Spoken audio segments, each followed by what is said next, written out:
화장지가 없던 시절 왕관을 쓴 여인들은 대체 어떻게 뒤처리를 했을까요? 금실로 수놓은 드레스, 수백 개의 촛불이 밝히는 연회장, 그 화려함 뒤에는 현대인이라면 경악할 위생의 민낯이 숨겨져 있었습니다.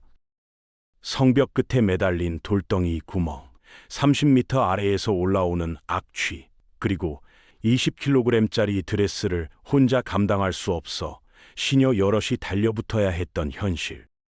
우리가 역사 드라마에서 보던 우아한 여왕의 일상은 사실 이런 민낯을 화려한 천으로 덮어놓은 것에 불과했습니다. 지금부터 그 덮개를 걷어내겠습니다.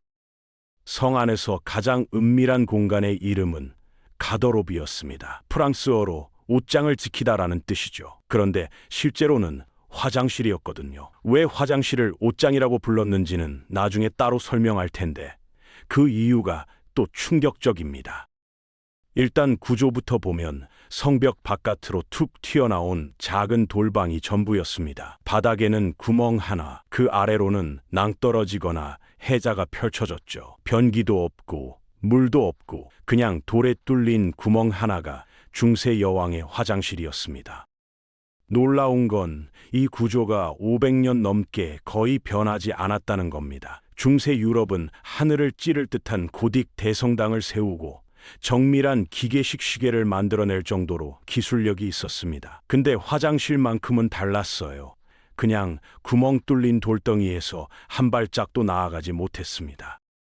왜 그랬는지는 뒤에서 자세히 다루겠지만 요점만 말하면 당시 사람들은 개선할 생각 자체를 못했습니다. 그게 당연한 세상이었으니까요. 성의 가장 높은 곳, 가장 안전해야 할 여왕의 처소 바로 옆에 이 원시적인 공간이 붙어 있었습니다.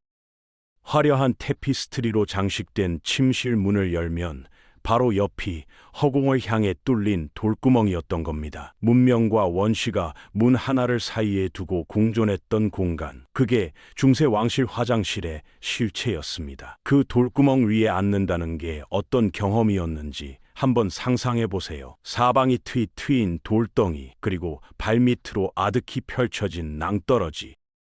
계절이 바뀔 때마다 그 고통의 종류도 달라졌습니다. 겨울이 오면 구멍 아래에서 칼바람이 치고 올라왔습니다. 난방도 없는 돌방에서 맨살에 닿는 차가운 돌과 아래에서 불어오는 냉풍을 온몸으로 버텨야 했죠. 지금 우리가 잠깐 추운 화장실 들어가는 것과는 차원이 다른 이야기입니다. 여름은 또 달랐습니다. 30m 아래 분뇨 구덩이에서는 구더기가 끓었고 뜨거운 햇살이 그걸 달구면서 올라오는 악취는 상상을 초월했거든요.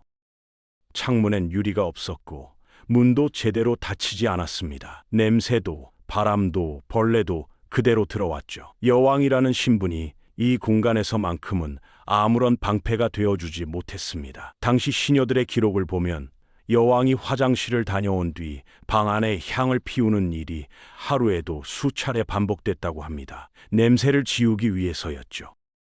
근본적인 해결은 없었고 그냥 덮는 게 전부였습니다. 악취와 혹독한 날씨, 해충까지 왕관 아래 감춰진 가장 솔직한 일상이 바로 이 돌구멍 앞에 있었습니다. 그렇다면 왜 아무도 이걸 바꾸려 하지 않았을까요? 기술이 없어서가 아니었습니다. 중세 유럽은 거대한 성당을 짓고 정밀한 시계를 만들던 시대였거든요. 문제는 기술이 아니라 믿음이었습니다. 당시 의학계는 목욕을 하면 모공이 열리고 그 틈으로 흑사병균이 침투한다고 믿었습니다. 의사들이 공식적으로 목욕을 금지했고 귀족들은 그 말을 철석같이 따랐죠. 결과적으로 평생 손에 꼽을 정도만 씻는 게 귀족의 일상이 됐습니다. 어떤 왕은 1년에 한 번도 목욕하지 않은 걸 자랑스럽게 기록으로 남기기도 했죠. 씻는 것 자체가 위험한 행동으로 여겨졌으니 화장실 시설을 개선하자는 발상은 애초에 나올 수가 없었습니다. 기술 문명이 발전하던 바로 그 시기에 배변 처리 방식만큼은 수백 년째 제자리였던 이유가 여기 있습니다. 잘못된 의학 지식 하나가 위생 혁신의 싹을 잘라버린 겁니다. 난공불락, 그 말이 딱 어울리는 요새가 있었습니다. 1204년 프랑스의 샤토 가이아르 성이었죠. 절벽 위에 세워진 이 성은 삼중 성벽에 깊은 해자까지 갖춰 당대 최고의 군사 전문가들도 함락이 불가능하다고 단언했습니다. 근데 이 성이 뚫렸습니다. 정면 돌파도 아니고 내부 배신도 아니었어요. 적군 병사들이 기어 올라간 경로는 다름 아닌 성벽 밖으로 튀어나온 화장실 우물 배출 구멍이었습니다. 생각해보면 어이가 없는 이야기입니다. 수십 년에 걸쳐 쌓아 올린 삼중 성벽이 단 하나의 구멍 때문에 무너진 겁니다. 병사들은 악취를 참으며 우물 통로를 타고 올라가 성 내부로 침입했고 안에서 문을 열어버렸습니다. 철벽 같던 요새가 화장실 하나 때문에 허망하게 함락된 거죠. 이 사건 이후 성곽 건축가들은 화장실 배출구의 위치와 크기를 심각하게 고민하기 시작했습니다. 위생 문제가 아니라 안보 문제로서요. 아이러니한 건 그렇게 보안을 강화하면서도 화장실 자체의 구조는 여전히 바뀌지 않았다는 겁니다. 구멍을 좀 더 좁게 만들고 위치를 바꾸는 정도였죠. 근본적인 개선은 없었습니다. 적군의 침입은 막았지만 그 안에서 볼일을 봐야 하는 여왕의 고통은 여전히 진행 중이었습니다. 그런데 여기서 한 가지 흥미로운 질문이 생깁니다. 왜 화장실 이름이 옷장이었을까요? 단순한 완곡 표현이 아니었습니다. 실제로 귀족들은 화장실 바로 옆에 고가의 드레스를 걸어두었거든요. 이유가 뭐냐고요? 화장실에서 올라오는 암모니아 가스가 옷에 붙은 이 벼룩, 진드기를 죽인다고 믿었기 때문입니다. 우물에서 나오는 가스를 천연 살충제로 활용한 거죠. 지금 들으면 황당하지만 당시엔 이게 진지한 의류관리법이었습니다. 수백만 원, 아니 지금 가치로 따지면 수억 원에 달하는 드레스를 해충으로부터 보호하기 위해 가장 냄새나는 공간을 골랐던 겁니다. 벼룩 한 마리가 흑사병을 옮기던 시대였으니 어떻게 보면 나름의 절박한 생존 전략이기도 했습니다. 냄새보다 벼룩이 더 무서웠던 거죠. 그래서 가더록이라는 이름이 생겼습니다. 옷장을 지키는 공간. 화장실이 옷장을 겸했던 게 아니라 옷장이 화장실을 겸했던 겁니다. 가장 더럽고 냄새나는 곳이 가장 귀한 물건을 보관하는 곳이 되었던 중세의 아이러니. 위생에 대한 개념이 지금과 얼마나 달랐는지를 이 한 장면이 고스란히 보여줍니다. 이제 드레스 이야기를 해야 할 것 같습니다. 중세 여왕의 공식 드레스는 그냥 옷이 아니었습니다. 일단 속치마부터 시작합니다. 한 겹, 두 겹, 세 겹, 네 겹, 부피를 만들기 위해 속치마를 네 겹까지 겹쳐 입었습니다.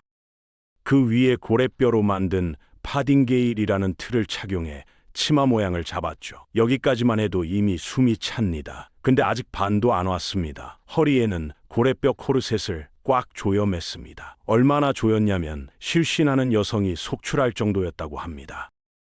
가느다란 허리가 아름다움의 기준이었으니까요. 코르셋으로 허리를 조인 채 그 위에 보석이 박힌 오버드레스를 덧입고 마지막으로 벨벳과 실크와 진주로 장식된 겉옷까지 걸쳤습니다. 이 모든 걸 합친 드레스의 무게가 무려 20kg이었습니다. 쌀 4포대를 몸에 두른 셈이죠. 이 상태로 걷는 것 자체가 고개였습니다. 혼자서는 계단도 오르기 힘들었고 앉고 일어서는 것도 시녀의 도움 없이는 불가능했습니다. 겉으로는 권위와 우아함의 상징이었지만 그 안에서 여왕의 몸은 철저하게 구속되어 있었습니다. 화려함이 곧 족쇄였던 시대, 드레스는 아름다움이자 감옥이었습니다.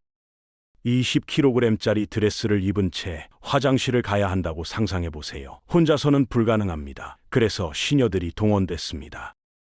급한 상황이 생기면 최소 2명, 많게는 서너 명의 시녀가 여왕을 따라 화장실로 향했습니다. 이게 단순한 수행이 아니었어요. 고도로 숙련된 기술이 필요한 임무였습니다. 아무나 할 수 있는 일이 아니었다는 거죠. 시녀들의 역할은 이랬습니다. 양옆에서 무거운 드레스 자락을 힘껏 들어 올려 여왕이 앉을 공간을 확보하는 겁니다. 팔이 저려도 내려놓을 수 없었습니다. 드레스 끝자락이 화장실 바닥이나 구멍 가장자리의 우물에 조금이라도 닿는 순간 지금 가치로 수억 원짜리 옷이 망가지는 거니까요. 극도의 집중력과 체력이 동시에 요구되는 작업이었습니다. 여왕이 볼일을 마칠 때까지 시녀들은 그 자세를 꼼짝없이 유지해야 했습니다. 당시 왕실 예법서에는 이 과정이 세세하게 기록되어 있습니다. 어느 쪽에서 드레스를 잡아야 하는지, 몇 명이 투입되어야 하는지, 어떤 순서로 움직여야 하는지까지요. 화장실 한번 다녀오는 일이 하나의 의식이었던 겁니다. 가장 사적인 순간조차 철저한 격식 속에 갇혀 있었던 것, 그게 중세 여왕의 현실이었습니다. 볼일을 마쳤습니다. 그런데 닦을 화장지가 없습니다. 대신 시녀가 장미수에 적신 양모천을 들고 대기하고 있었습니다. 시녀가 직접 여왕의 뒤처리를 도왔던 겁니다. 지금 기준으로는 상상하기 힘든 장면이지만 당시엔 이게 왕실의 정식 의전이었습니다. 문제는 그 다음이었습니다. 닦아냈다고 해서 냄새가 사라지는 건 아니었거든요. 물로 씻는 문화가 없었으니 남아있는 악취를 제거하는 방법은 하나뿐이었습니다. 덮는 거죠. 시녀들은 장미수, 라벤더수, 제비꽃 향수를 여왕의 몸에 아낌없이 뿌려댔습니다. 향기로 냄새를 눌러버리는 방식이었습니다. 근본적인 해결이 아니라 철저한 가림이었죠. 당시 유럽 향수 산업이 폭발적으로 성장한 배경에는 이런 현실이 있었습니다. 씻지 못하는 시대에 향기는 곧 품위였고 품위는 곧 권력이었습니다. 여기서 한 가지 흥미로운 직책이 등장합니다. 변기지기입니다. 정식 명칭은 그룸 오브 더 스툴, 영국 왕실에서 여왕의 위생을 전담하는 공식 직책이었죠.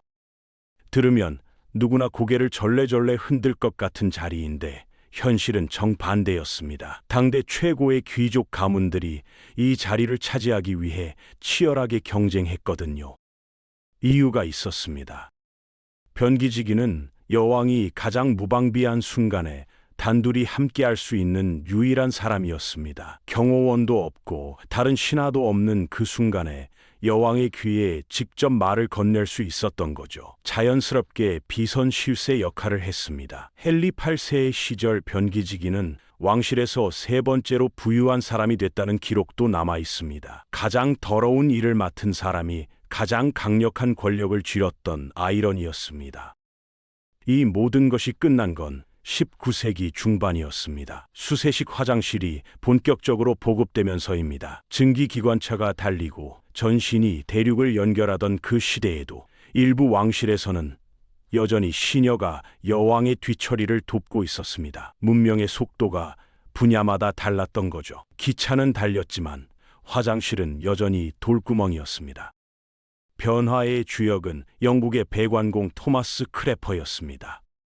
그가 개량한 수세식 화장실은 원리 자체는 단순했습니다. 물로 오물을 씻어내는 것. 근데 이 단순한 아이디어가 500년 넘게 이어진 문화를 단번에 뒤집어 버렸습니다. 향수로 냄새를 덮던 가림의 문화가 물 한 번에 사라진 겁니다. 시녀들이 드레스를 들어 올리며 버티던 그 고된 의전도 변기직이라는 기묘한 권력도 함께 역사 속으로 사라졌습니다. 생각해보면 인류 역사에서 가장 혁명적인 발명 중 하나가 화장실이었는지도 모릅니다. 총도 아니고 컴퓨터도 아닌 물 내리는 변기 하나가 수백 년의 악취와 고통을 끝냈습니다. 20kg 드레스를 입고 돌구멍 위에 앉아야 했던 여왕의 시대는 그렇게 조용히 막을 내렸습니다. 성벽 끝에 매달린 돌구멍, 20kg짜리 드레스, 향수로 냄새를 덮던 시녀들, 이 모든 장면이 불과 200년 전까지 실제로 존재했던 왕실의 일상이었습니다. 왕관과 보석이 권력을 상징했지만 가장 사적인 순간만큼은 누구도 그 고통을 피해갈 수 없었습니다. 여왕이라는 신분도 돌구멍 앞에서는 아무런 의미가 없었죠. 오늘 우리가 당연하게 누리는 것들을 떠올려 보세요. 따뜻한 물, 부드러운 화장지, 혼자서 조용히 해결할 수 있는 그 평범한 순간.